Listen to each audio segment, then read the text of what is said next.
Hey, everybody. Kevin here with Pursuing Pixels, and welcome back to another edition of Save It for the Cast. And John and I are going to get to the chit-chat here in just a little bit, but as always, I wanted to give a shout-out to a few indie games that I have just been enjoying the crap out of lately. And actually, just before firing up the recording here, I was playing some Super Mombo Quest, which is in that same vein that Beard Blade was that I highlighted on the last Save It for the Cast. It's like that 16-bit, even a little bit, beyond the typical kind of Super Nintendo or Sega Genesis graphical capabilities, but definitely kind of drawing from that era. And like, this game has some of the most fluid platforming controls I have come across in a long time, and it's very much an emphasis on like the arcade action platforming, but at the same time it's got a layer of exploration where the map is all interconnected and you're going around and basically getting a Mombo combo by like destroying all the enemies in any given zone. Like every screen or every like chunk of the map, if like you're looking at a room in a Metroidvania map, that's like what they consider a level in this game. And the way that it's all split up and broken out, it's so fantastic. And again, like you have a double jump, a dash. I haven't even gotten to the point, like in the trailers and stuff, I've seen like there's at least 4 or 5 different abilities and some just like huge, massive looking boss battles that I've only done some like mini bosses. But even like the Mombo combo, like where you're trying to keep that combo meter up to get your combo coins, like those are what you use to spend and unlock new abilities and power-ups. It's got so much going on, but it's so focused and so, more importantly than anything, when it comes to a platformer, I mean, the controls are just airtight. I really cannot recommend this game highly enough. It's one of the best games I've played this year without question. I really am loving it. I mean, I really was loving Beard Blade, but this is like a cut above really any kind of action retro-inspired platformer I've played in a long time. And that's not to say, I mean, there's so many great ones, but this one really stands out as being, just really special.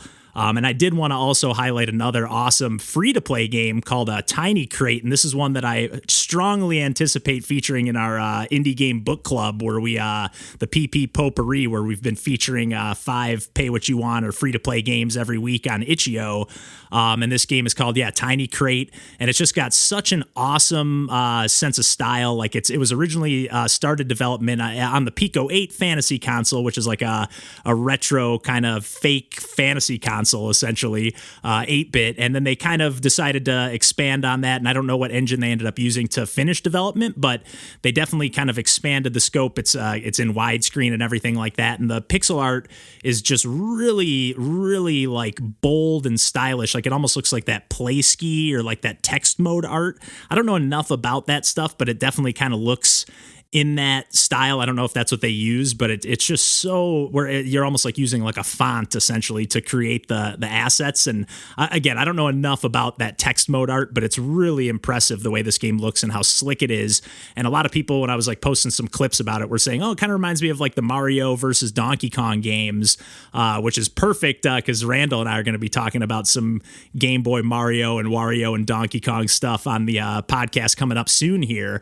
But this game was just like a nice short and sweet. The developer's Harmony Honey, who has a few other projects that they're either currently working on or in the process of either are already done that you can play now or in the process of being developed. But I'm really, really into the Tiny Crate. It's just an awesome little puzzle platformer that you're essentially just like, you just have the ability to jump and then pick up these crates and throw them around. So you're like picking up a crate and tossing it on top of like a spike pit or stacking them up like a staircase and pushing them around so you can climb up to the top of the level. And it's all like those, there is a little bit of scrolling, but it's mostly like a single screen, arcade, very much in that same vein of like the old school Donkey Kong arcade games or the, Donkey Kong 94 on Game Boy, which again, Randall and I are going to be talking about soon on the podcast here. I rave about those kind of games all the time on the podcast, and this one's no exception, and it's free to play. It's crazy. Like the level of polish with this game in the controls and just the art style and the soundtrack, which I didn't even mention,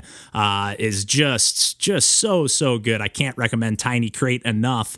And I guess while we're kind of teasing that for a future PP Potpourri pick for the book club, I guess I'll give a quick shout out here as well to probably the coolest game I've played in a long time, as far as just, it's oozing with style and charm, and it was originally made for the GB Jam, the Game Boy Jam 9, I think.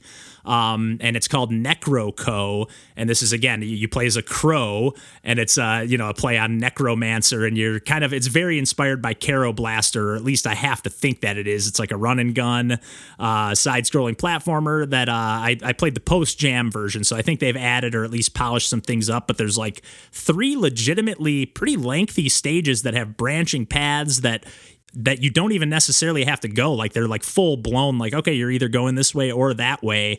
And I found that, like, there's tons of little secrets hidden around. The gameplay is just airtight. You start out with a triple jump, or like you get 3 flaps with your feathers. And then after you beat each level, you gain another flap. And then that kind of, increases your ability to access certain areas. And then you can even go back, like once you beat the game, the 3 stages that there are, you can go back, and there's like a hub world that now that you have all 5 flaps, you can kind of access and re-enter the stages and go back and collect things that you might have missed. There's a bunch of palettes to flip through. I don't know if they're all the palettes like from the Super Game Boy, but they definitely are very reminiscent of those, if not. And I don't want to spoil too much, because this game is currently, like, as this episode is coming out, this game's currently active in our book club, so folks are playing it right now alongside us here, so I don't want to spoil too much, but I just don't want it to come across too lightly that I'm throwing out the Caro Blaster as like a frame of reference, because I think this game, not only other than the fact that it's like a jam game and fits and plays on the Game Boy, I think this game kind of stands right alongside Caro Blaster, other than, again, there's not as much meat on the bones, but man, like the charm, the music, and it's very much like a Caro Blaster meets Kirby, essentially, and I just can't get enough of this game. And I fully intend to go back and play it again and go back and seek out the secrets, and that's something that you don't typically get. Like, you might get a really like arcadey replayable jam game, but you don't typically find like a full-blown like Game Boy adventure. And like, some of those early Kirby games, like the very first Kirby's Dream Land, like I would say this game is maybe a bigger and longer game than that. So I guess, I say like, oh, it's a jam game, but at the same time, some of those early Game Boy titles were really bite-sized, and this one definitely feels like it's like about on par with that. I really had a great time and fully intend to go back and play more of this one. And yeah, hopefully we'll get some more folks joining us in the book club here. If this game sounds like something that interests you, we try to pick 5 games every week that kind of spread a nice, cover a nice bit of ground, and it's not intended for everyone to play every game. It's just like, hey, play the ones that interest you when you have the time, and we've got channels in the Discord to chat about them and even stream them if you feel like it, and whatnot, which we do from time to time as well, although I haven't done that in quite some time. But yeah, we'll hopefully be getting to that sooner than later. But yeah, I really can't recommend Necrow Co. And when I say co, it's like Necrow Company, like CO dot or period or whatever. But yeah, I really can't recommend this one enough. And yeah, I guess I can pretty much leave the rambling there and get on to the chit chat with John and I. So yeah, thanks for tuning in, and we'll catch you next week.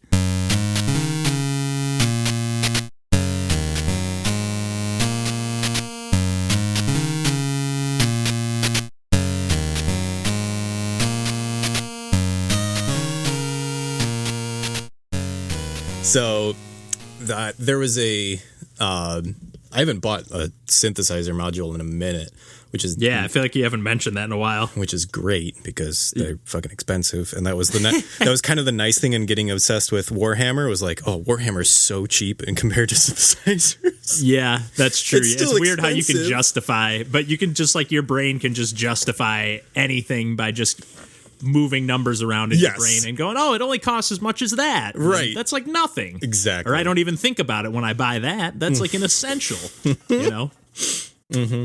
I'm so bad about justifying purchases that I don't need. Yeah.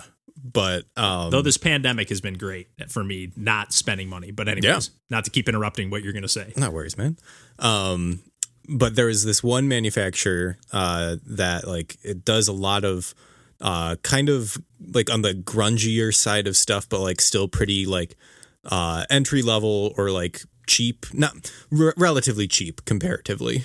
And so they had this one that is 2 voices like in one. So instead of buying multiple, it's like 2 in 1, and like you can sync it together. So it kind of like if you have it like them tuned differently and playing different things. If you hit the sync button, they kind of like pull each other towards each other. So then it like does some really cool detuning stuff and like sounded cool. Like almost like phasing sort of, but fucking with the tuning and stuff. Kind of, but like it works so differently. It like I have no idea how it works, which is one of the reasons why I love it. Yeah. But like they made an announcement like a little bit back that they're like, hey, we're phasing out like this version 1 of this design and we're gonna like make a new PCB of this and like redo it. And I'm like, cool, I'll wait till they come out with a new one and then I'll get that, or like whenever. Like I don't need to buy this one because they're building a better version of it. Right. And then like they like, I think it was a week ago, they're like, they did a poll. They're like, hey, in the second version, we're thinking of like either like replacing this one output with this like one input. Like, what do you guys think about that? And I'm like, oh, I definitely don't want that. And then I voted on it and everyone else wanted that. So I'm like, cool, I need to buy this one because it's going to be gone forever. Like, yeah, it went from like waiting for the new one to being like, oh shit, I need that old one. I need this one now before it's gone forever. So I need that fucking Proco rat from the 80s, man. It's so weird though, because it is like, it's just like, no, but it's not the same circuits, man. I know. You know, or it's just not the same. Dude. Like I still like, I was kind of bummed when I bought that. It was like right after I bought that T-Rex delay that I think I still have. And I think, I can't remember if Steve bought the same one right after, if he was just looking at it, but it was like, either way, right after they came out with a tap tempo version of it. Mm-hmm. And otherwise it was all analog, and it still is, other than this like tap tempo edition. And I was like, man, I wish I had that. But then I was like, you know what? I only ever use delay kind of like atmospheric reverb anyway. Right. Like I'm never playing like the Tappy edge stuff. Riffs, you know, like so I was like, you know, as much as like I do, it would be nice to have just because it is kind of fun to mess around, but I was like, I really never use it like that. So and it ended up, to be honest, I do think the old one sounded a little cleaner. Like when I played the new one, I remember thinking like, I do wish I had that feature, but it doesn't sound as good. Yeah. So 100%, man. You never know. Oh, man. Cutting corners, man.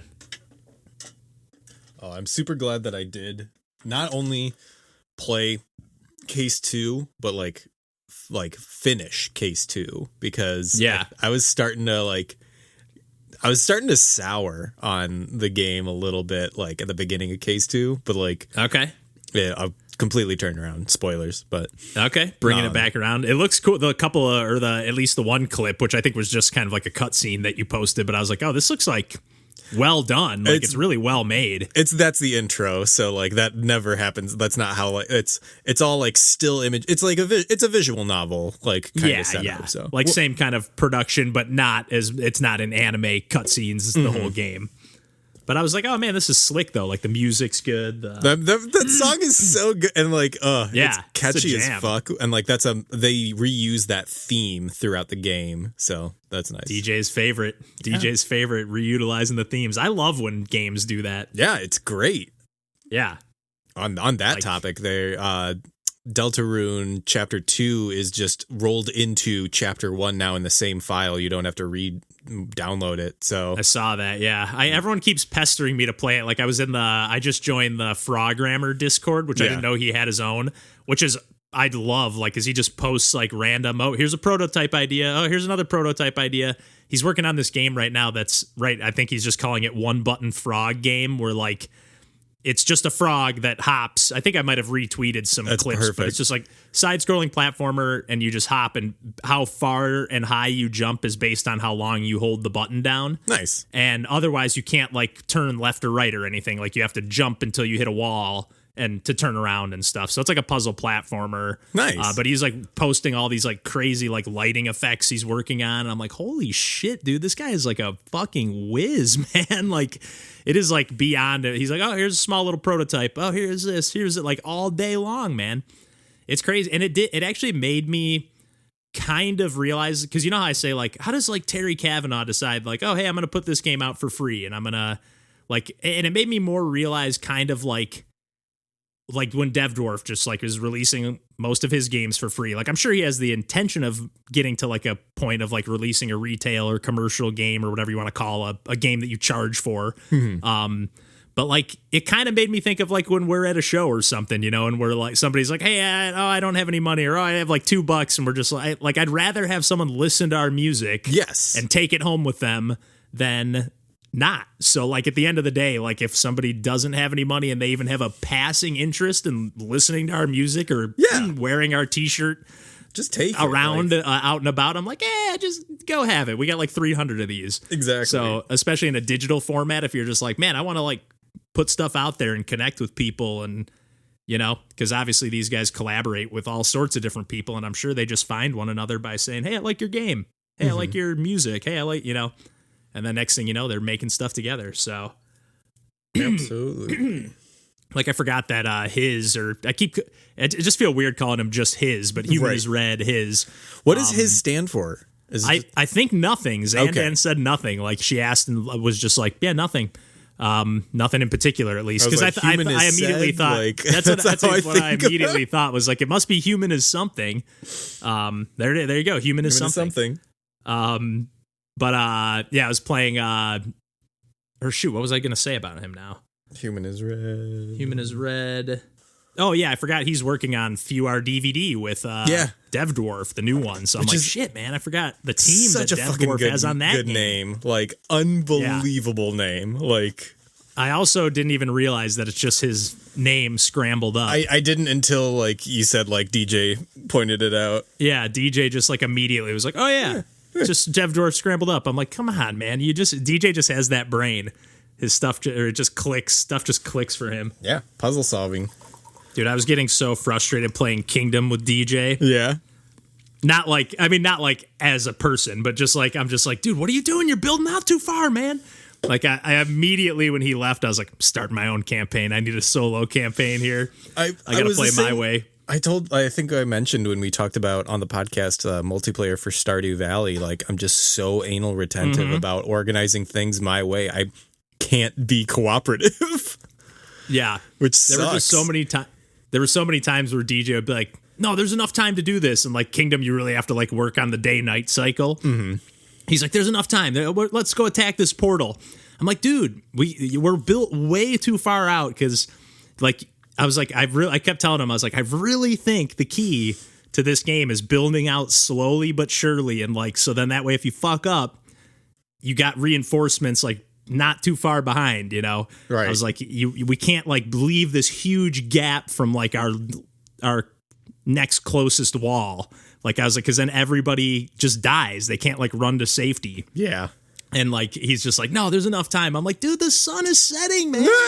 So it's in a fun way. It was like frustrating, but it's been fun to like play more my style solo and just kind of like chip away, like put on a podcast and like really like it's very much like you're kind of thinking a lot, but it's very much like a mindless game at this point. Like other than learning the new like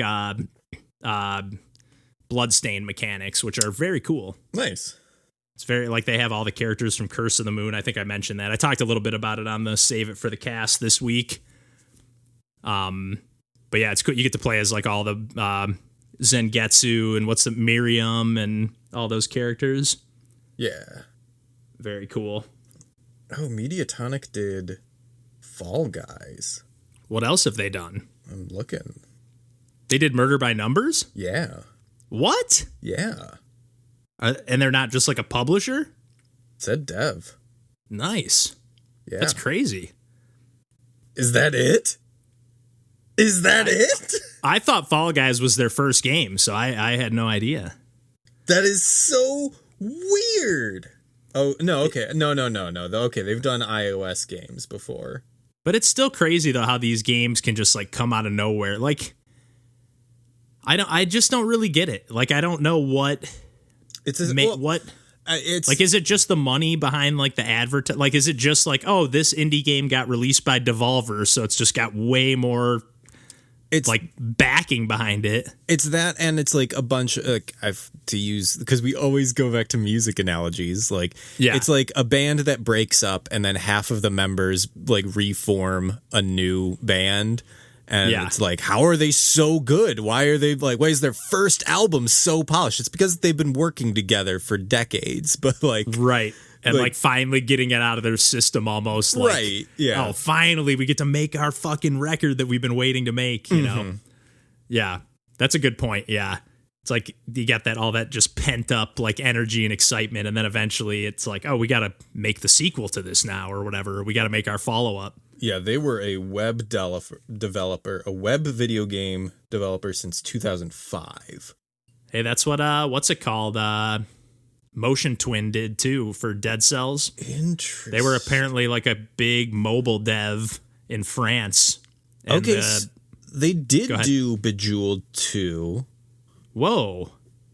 So, Mediatonic? Yeah. Whoa. And I guess they didn't come out of nowhere. Yeah. Oh, what? Wait, what? Sonic at the Olympic Games? But for web? I don't know. And then Dr. Kawashima's Brain Exercise. Oh, maybe they developed like the online web like aspect of the Sonic in the Olympics games. Maybe. If there's but it just says platform, because then it starts going. Holy shit! They started doing Facebook games. Do you remember that? Oh yeah, Farmville and stuff. Yep. And like I would always get those invites. PSP. Saul still plays Clash of Clans, I think. Nice. Like he pays a lot of money for that game, I think. Like he's not whale status, but they make money on Saul. Yeah. I can't remember what he said. I can't remember. I want to say, but this feels insane it feels like it can't be right. But I want to say he told me he spends $1,000 a month on that game. In my brain, I want to say the realistic person is like, it can't be more than 100, but I know it was like a number where I was shocked. And he was like, yeah, I have a budget for it. And I was like, you budget for this game, Saul? But he plays it like all the time. He's like, I'm one of like the highest ranked players. Like he's really high up there. But I'm like, but all that means is that you just play the game a lot and spend a lot of money on it. Yeah. But hey, it brings him joy and it's probably just a de-stressor more than anything. But that was kind of the thing, like when I started making or like doing some art with like Lauren, because Lauren started doing or making more art again, and like we were both kind of like, I was painting like Warhammer stuff and she was like doing that. I was like, oh yeah, this is like not necessarily for anything other than just like making us feel happy in the moment. And I'm like, that's honestly all you need to do. Like, yeah. It doesn't matter. Like we're alive for a short amount of time. Who cares what you spend your money on, what you do with your time? Make yourself happy. Like, yeah, I'm really trying to get over. Like, I'm really trying to apply that aspect towards, which I think I've gotten pretty good at, just due to like all my health struggles over the last like couple years. Yeah. But just like not giving a shit about what anybody thinks in any particular, and not that I put a lot of weight on it ever, but I would still like kind of be like, oh, I don't want to do this, or that is 100% like I think I've seen like a bunch of other people say it, so this isn't a new observation, but like that's really what like your 30s are, is like just stopping, like caring less and less about what other people think of you, and like that like does maybe like, oh, you're not as cool as like, but also like, I don't fucking care what it's like. What is cool? What does cool matter at this point? You know, once you hit a certain threshold and you're like, these are my friends, this is my family. Like, yeah, you might make new friends and family, but like, I only want to make new friends with like people that I am totally like unguarded and just totally myself with. Absolutely. Like, yeah. So yeah, that is definitely a big perk of getting older. Yup. One of the few. I know. Oh God, yeah. There's. Maybe it's like not having the energy. Maybe it is a result of not having the energy to like care. Yeah, like I like physically can't care anymore. Yeah. Yeah, I like double took today when they like gave me my wristband for the nerve block, and like it said 34, and like I had to like initial for like my birthday and like name her correct, and I was like 34. That doesn't look right, and I was like, fuck, I am I am. So I think I'm not sure what the age cutoff was, but like one of my sister's friends who was older than her, like got pregnant at like the same time, and but like because she was I think 40, like her like it was technically labeled in the medical community as a geriatric pregnancy. Jesus Christ! And we're like, what the fuck? Like, just because it's like late in but like pregnancy terms, yeah. But it was like, good Lord, that'll make you feel old real quick is when the medical community diagnoses you as geriatric. Well, never look into being obese, man. I went to the doctor one time and was labeled medically obese. I was like, what? And I didn't. I was like pretty much where I am now. I probably weighed about like the most I ever weighed was like 197, and I was like right on the cusp of being obese. I was a little younger, so I was probably a little shorter, but yes, whatever my BMI came out to, it was like, yeah, you're like pretty damn close to medically obese. But like I had like a gut, and like my face was a little more filled out, but. You would never look at me and go like, you wouldn't even call me husky at the time. That like, was not. Yeah, you would maybe have called me husky at the time. Yeah. But like that would be as far as you would go, and that would be stretching it. I didn't know Voice of the Cards was also Yoko Taro. Is that the Project Triangle person? No, Yoko Taro is Nier Automata and Drakengard. Oh, that just got me way more pumped. It looked really good, man. Like I wasn't super into the aesthetic, but I kind of was. Like, I don't know how to explain it, but like, I really liked this is just a piece moving across a like board of cards, like a chess piece. All like right, it basically just looked like a rook. Let me look at this real quick. But then I do like some of the art, like of the characters and stuff, like when they show the card art, but like the actual like presentation of the game as a whole, I was kind of like, I don't know, because I know this is going to be like a $50-$60 game probably. Ooh, yeah, no, I like this. But it looks like really fun to play, and the mechanics look really cool. No, I like this a lot. God damn, I like that a lot. Fuck. Yeah, it got me pretty pumped on video games again, watching this Nintendo Direct. I'm always pumped on video games, but like, I've been pretty anti like AAA, Nintendo lately. Like, you know, after Mario Golf and getting burned, like I'm really hoping WarioWare pans out. I haven't even played it yet, but all right. Other than the demo, I was gonna say, because like you got that. Like I was expecting you to like bust that open as soon as it came. It was, but I just like I haven't played anything since I picked it up. Like I just played a little bit of some of those Game Boy games yesterday. Gotcha. But I was playing some other stuff for gearing up to like start recording some videos again. I finally got back in the groove and did some for. I'm glad this person reached out to me because they joined our Discord a while ago, and I don't think they ever really say anything in there, but they just joined and then like sent me a DM and like sent me a copy of their game Beat Souls, which is like a game that's like a rhythm game that plays very much like Everhood, but is strictly just like a rhythm game. But then you have they sent me a key and it was missing one of the digits, and I totally forgot to like let them know that it didn't work. Gotcha. And then they reached out again like, hey, I was just following up. I know you said you were super busy with your brother's wedding and stuff, but just was following. I was like, oh, I'm so glad you reached out. I forgot to mention that the key didn't work. And so I went and played it after that. And I kind of thought I was like, oh, I'll check this out. I like rhythm games. It'll be fun. But I ended up really liking it because it has like that mechanic. And then you have these two like orbs that are on either side of your character. Mm-hmm. That like, which I guess they move around on their own. If you move do you want to the describe this on the podcast? I wasn't planning on talking about it. So. Well, then never mind. Then keep going.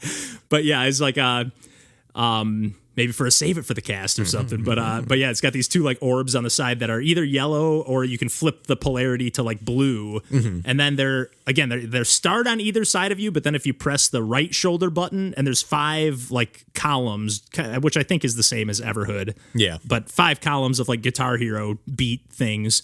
And you're doing the same thing, moving left and right and jumping. But then when you push the shoulder button, it like moves. So if you're standing in the middle, you have the 2 like beat collector things on the side of you, on either side of you. Yeah. And then if you press the right trigger, they move to the 2 columns that are to the right of you.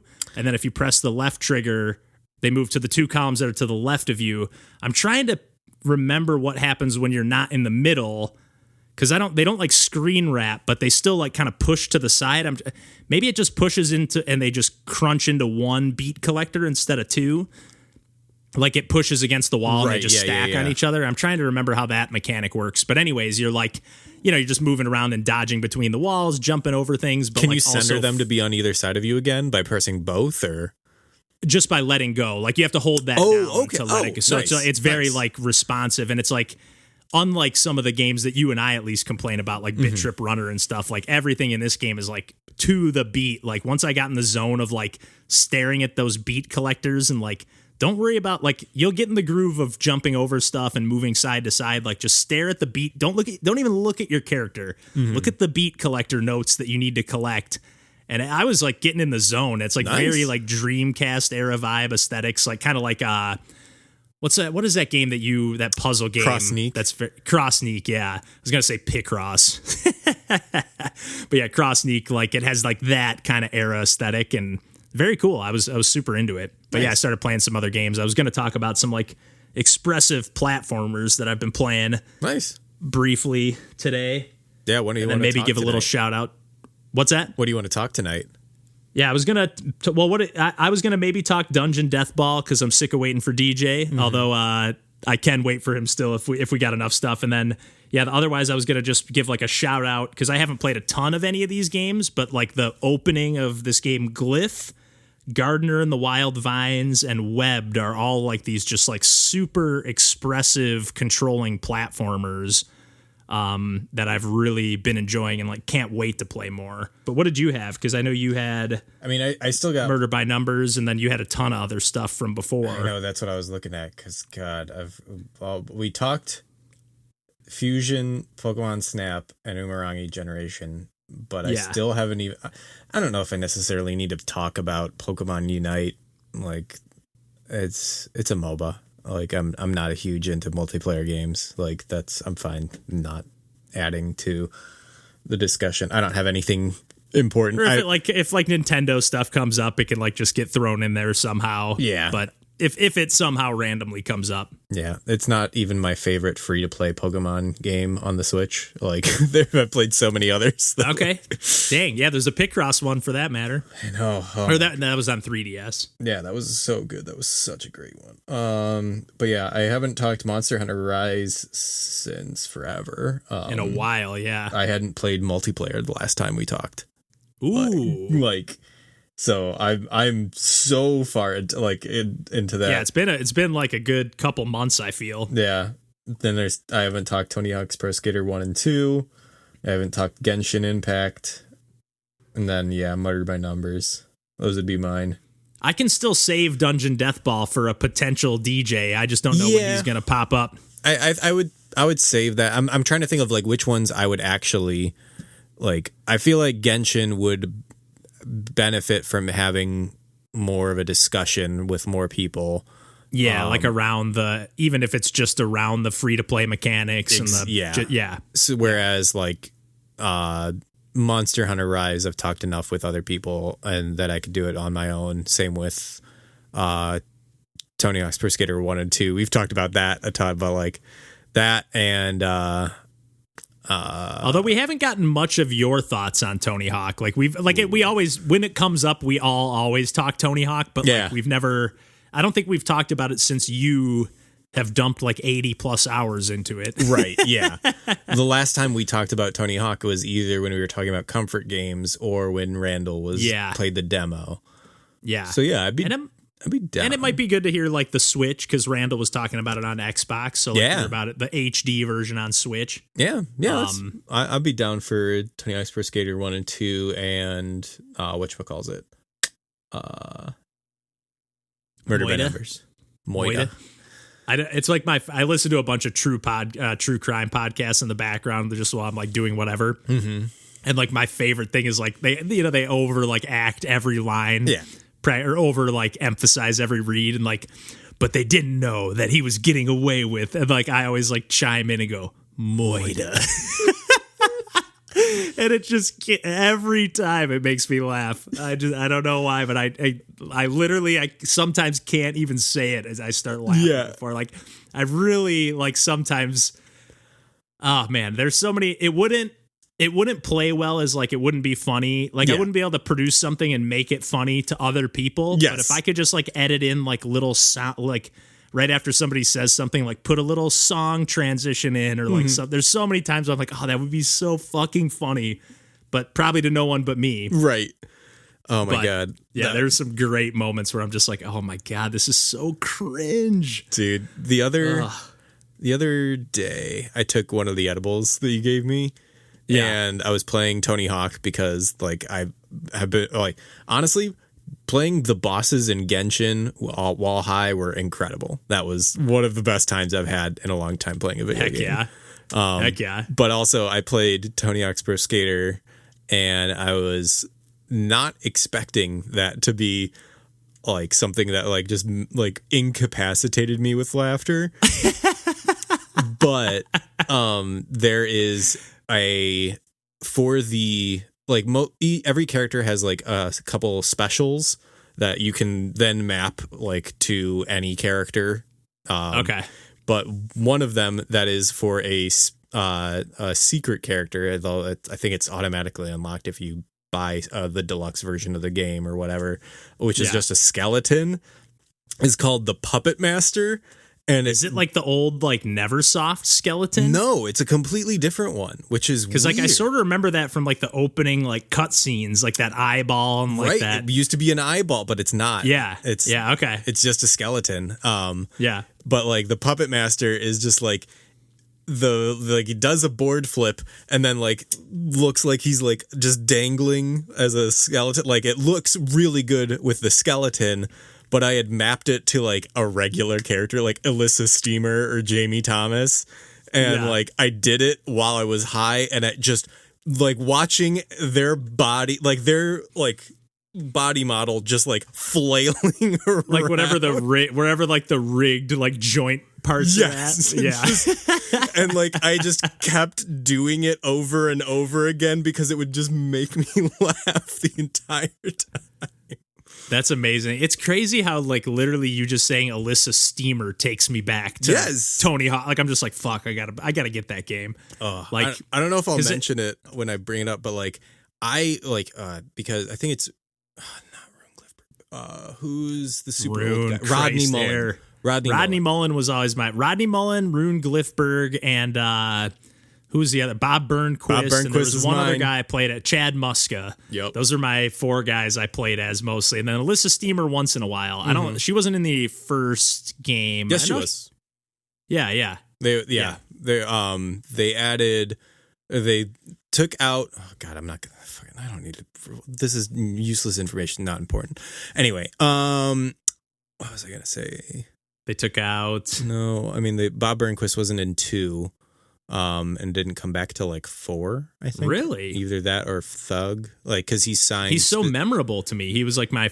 He signed with the X Games to be like exclusive to like whatever game they were making, and then their ESPN X Games. Their games are terrible. I had some of those. They had good music in them, but terrible games. The thing was the super cool thing is that for a lot of the skaters, like because when you 100% or like get every stat point for the character that you have to collect as like a collectible in level. If you collect every single stat point, then you unlock their like real life skate video. And cool.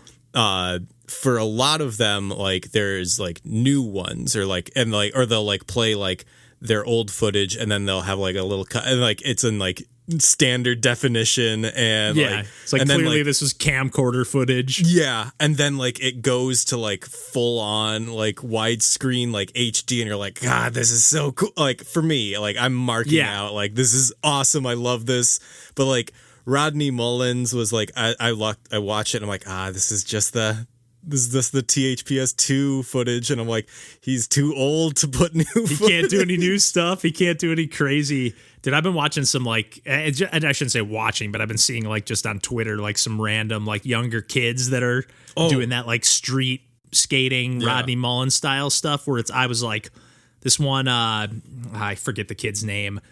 But he was just doing the craziest, like he was riding on 2 boards at one point in time and like spin like one on each foot and like riding them like roller skates. I'm like, dude, what the fuck? This kid is crazy. It's crazy. Like he made Rodney Mullen look like an amateur. Like, it's just like, it's crazy it's crazy how it evolves though. Like it's like when Rodney Mullen was doing his stuff, and I'm not trying to take anything away from the stuff he was doing, but like, it does make it look like, oh, Rodney Mullen stuff looks like kind of the simple basics of what this kid is doing. It's like, it's crazy how much it just keeps, you know, you're like, Tony Hawk did a 900. Oh my God. And now it's just like, who cares? Yeah. Like not who cares, but kind of who cares, you know? Dude, I teared up when I saw like him land. I don't even know if it was a 900 or maybe it was a 720 recently. Like, because it was a 900. It was because he like, but he like lands it and like slides on his knees immediately, or because there was that one, and then there was another one that happened after that one where it's like he just like knows the limitations of his body, and he's like, this is as much as I can do, and he's like, when he lands it, he's like, this is the last time I'm landing this trick, and I'm like, this sucks. He said that, yeah, and like because he starts crying after. Because like, oh shit! Because he's like, yeah, I can't do this anymore, and I'm like, this sucks. I hate this. I don't. Yeah, he did that. He did that 900, and he lands it, and as soon as he lands it, he slides on his knees and he just slams his helmet. You can tell he's like, fuck, fucking finally, so like I'm done. Like he probably tried it a shit ton of times, but and I can't imagine how much that takes out of you, like going for it and not getting it, and like wiping out and having to like go from all that momentum and like trying to nail it to like, oh, I missed. Now I got to start from like literally grinding to a halt, maybe getting hurt, like, and just try it again. Like, fuck that. You know who else is in Tony Hawk's Pro Skater? Who else? Riley Hawk. His son? His son, who is 28. What? Yes. Oh, shit. I thought you were going to say he's like 18. Nope, dude. Wow. Like, does he skate? I've never heard of him. Yeah. Which also, Tony Hawk is 53. He seems like a cool dude, too. Like, anytime I see him, like, interviewed, I'm like, man, he just actually seems pretty just cool and regular. And, you know, like, he seems like if you met him, you'd be like, hey, I met Tony Hawk. He's, like, really nice, you know? Anthony Frank Hawk. What a normal-ass name. Frank. That's awesome. I listened to an episode of the Smartless podcast. Have you ever listened to that? Mm-mm.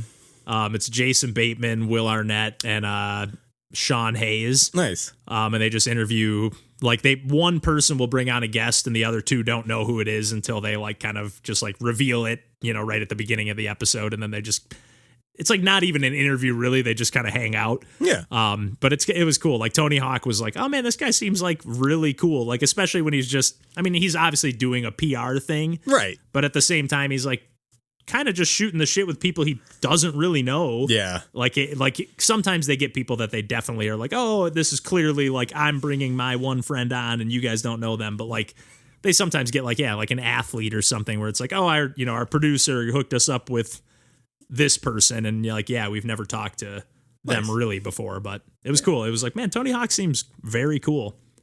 And like even him talking about like how much like the video game did for like bringing skaters like and like made skating like more normal and stuff, like, or just like, oh yeah, it's like a regular kid thing to do, not like a punk kid thing to do or rebellious thing. Mm-hmm. Totally.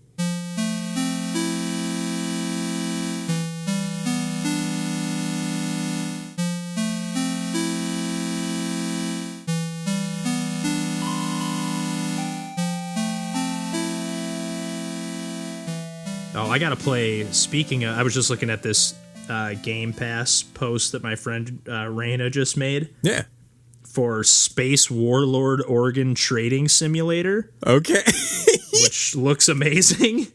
But it just reminded me that Sable's on Game Pass. Mm-hmm. I gotta go ham, dude. I hooked up my Xbox the other day. But like Flynn, Son of Crimson is on Game Pass, and then I found out that that's not even a Metroidvania, like I thought it was, and like it's apparently like it started as one in development, and then they were like, you know what, let's just make this more level based and focused. And somebody was like, hey, this isn't a Metroidvania, and I was like, not a complaint for me. That's even more reason for me to want to play this. Yeah, because I really liked the demo. It was sweet. Like the controls and stuff are really, really cool. So yeah, and they added all sorts of new stuff on Game Pass. It's out of control. And Yakuza, for that matter. Ooh, I should. You should, especially because that's at Which least one? worth you talking. All of them are on Game Pass, to the best of my knowledge. Maybe not the newest one, but I'm pretty sure like all of the remakes, the re-releases, because I thought I remember when they added it, it was like dig into the Yakuza series, and they kind of like hyped it up as like they're all here. Is Yakuza 0, is that the remake, or is that the one that's like a prequel to kind of set everything up? That's the prequel, and I fucking love it. Is that the one with all the cutscenes that you and Lauren watched? Oh, you can play the entire 8 mainline Yakuza series. Do I have the patience for it? Knowing me. I don't know. Like, that's the thing, is that like when we watched it, it is so serious and so like really compelling and really good as a drama. And then the reason why we started it was because I was watching a Let's Play of it, and the Let's Play, like as I was watching the cutscenes, I was just like so like enraptured by them.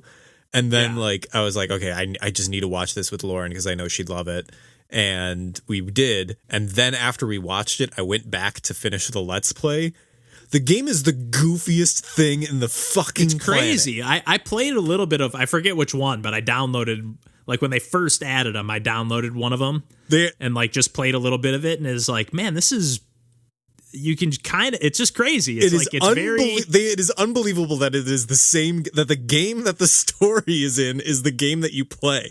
Yeah, I didn't see much of the cutscenes, but it felt like, and obviously you can do all sorts of goofy shit in GTA, but it felt like GTA, and I haven't played GTA since GTA 3 really, but like it felt like GTA, but like with like almost like a parody of it, like gameplay really wise. It's like it feel like when you go in and like, oh, there's a dancing karaoke mini game, or like it does feel a little bit like, or maybe not parody, but it's having fun with it. Like it's just not taking itself seriously at all. But then when you're talking about the cutscenes, it's like nothing but seriousness. Yeah. And like Kiryu as a character is just like the most curious, open-minded person in existence.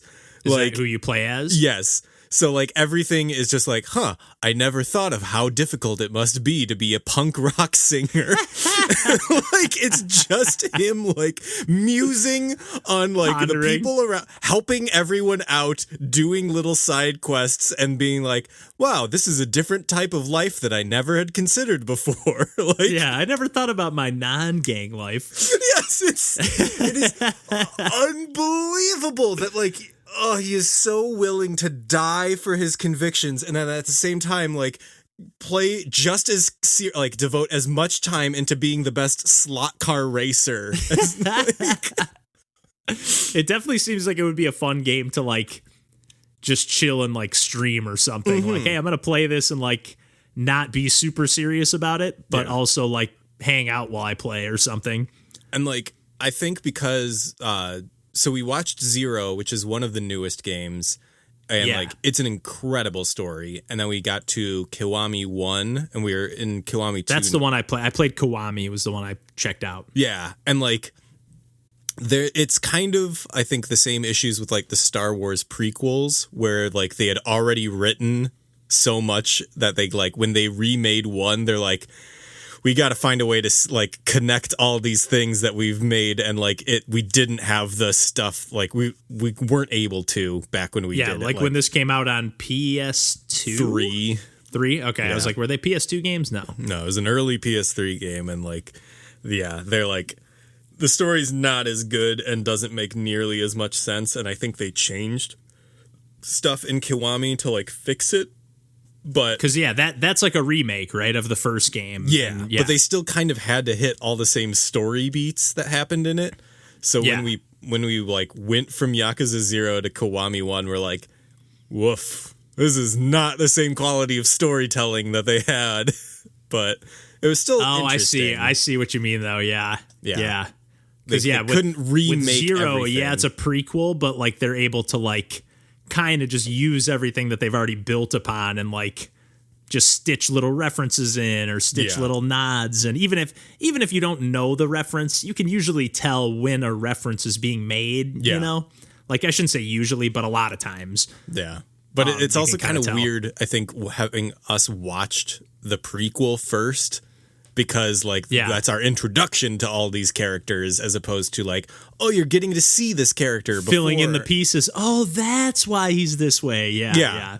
And so, like, instead of, like, you're just like, oh, okay. Yeah. He did that. Okay. I understand this. Yeah. No, I get Yeah, I follow. So I don't necessarily know if that's the best one to start with, but, like, I still fucking loved it. It was like you might miss some of, like, the things that are meant to feel like surprises, even though they're happening before the fact. Like, builds on the fact that you know what happens. Like, Right.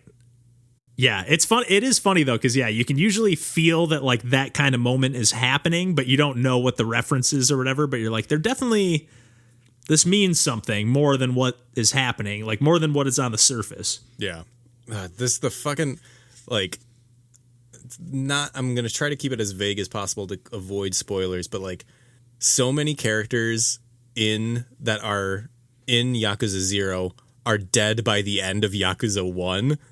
And so we're just like, what the fuck? Who is even in this game anymore?